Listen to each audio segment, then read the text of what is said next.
आजारपण हे कधी सांगून येत नाही. उपचारासाठी मोठ्या प्रमाणात पैसे लागतात. मात्र महाराष्ट्र सरकारच्या महात्मा ज्योतिराव फुले जन आरोग्य योजनेत सरकार तुमच्या उपचाराचा 5 लाखांपर्यंतचा खर्च स्वतः उचलत असून तुम्हाला एकही रुपया द्यायची गरज नाहीये. तर नेमकी ही योजना काय आहे आणि या अर्थसंकल्पात या योजनेबाबत कोणते महत्त्वाचे बदल करण्यात आलेत जाणून घेऊयात.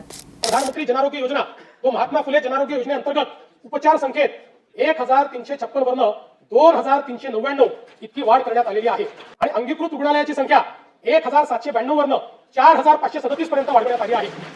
या योजनेअंतर्गत जास्त खर्च होणाऱ्या 9 प्रकारच्या अवयव प्रत्यारोपणाच्या उपचारासाठी 22 लाख रुपयांपर्यंतची रक्कम राज्य आरोग्य हमी सोसायटीच्या निधीतून देण्यास मान्यता देण्यात आलेली आहे. महात्मा ज्योतिराव फुले जन आरोग्य योजना ही महाराष्ट्र सरकारची आरोग्य योजना आहे. या योजनेत रुग्णालयात दाखल होण्याची गरज असणाऱ्या गंभीर आजारांवर सरकारी आणि खासगी अंगीकृत रुग्णालयांमध्ये पूर्णपणे मोफत म्हणजेच कॅशलेस उपचार दिले जातात. ही योजना केंद्र सरकारच्या आयुष्मान भारत योजनेशीही जोडलेली आहे. त्यामुळे एकाच कार्डवर दोन्ही योजनांचा फायदा मिळतो. उपचाराचा संपूर्ण खर्च सरकार थेट रुग्णालयाला देते. रुग्णाला एकही रुपया खिशातून द्यावा लागत नाही. दुसरं म्हणजे यंदाच्या अर्थसंकल्पात या योजनेत कोणते बदल झाले तर 6 मार्च 2026 रोजी मुख्यमंत्री देवेंद्र फडणवीस यांनी अर्थसंकल्प सादर केला. त्यात या योजनेसाठी मोठ्या घोषणा झाल्या. आरोग्यासाठी एकूण 5980 कोटींची तरतूद करण्यात आली आहे. आता या योजनेत 2300हून अधिक आजारांवर उपचार मिळतील. आधी फक्त ते 1356 होते. रुग्णालयांची संख्या 1792 वरून 4537 इतकी वाढवण्यात आली आहे. किडनी, हृदय, यकृत यांसारख्या अवयव प्रत्यारोपण शस्त्रक्रियांसाठी आता 22 लाखांपर्यंत मदत मिळणार आहे. नागपूरला Maharashtra institute of public health उभारणार आहे आणि राज्यातील सर्व शहरांसाठी शहरी आरोग्य आयुक्तालय स्थापन होणार आहे. सर्वात महत्त्वाचं म्हणजे किती रुपयांपर्यंत मोफत उपचार या योजनेत मिळणार आहेत तर एका कुटुंबाला वर्षाला 5 लाखांपर्यंत मोफत उपचार मिळतात.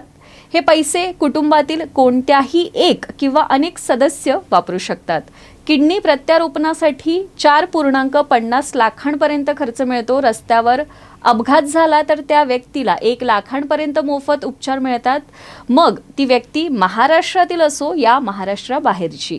या योजनेचा लाभ कोण घेऊ शकतं तर गट अ म्हणजेच पिवळे आणि केशरी रेशन कार्ड असणारी कुटुंब, गट ब म्हणजे पांढरं रेशन कार्ड असणारी कुटुंब, यात सरकारी कर्मचाऱ्यांचाही समावेश आहे आणि कोणतेही रेशन कार्ड नसणारी कुटुंब. गट क यामध्ये सरकारी आश्रमशाळेतील विद्यार्थी, अनाथ आश्रमातील मुले, महिला, आश्रमातील महिला, वृद्धाश्रमातील ज्येष्ठ नागरिक, पत्रकार आणि त्यांचे कुटुंबीय आणि बांधकाम कामगार.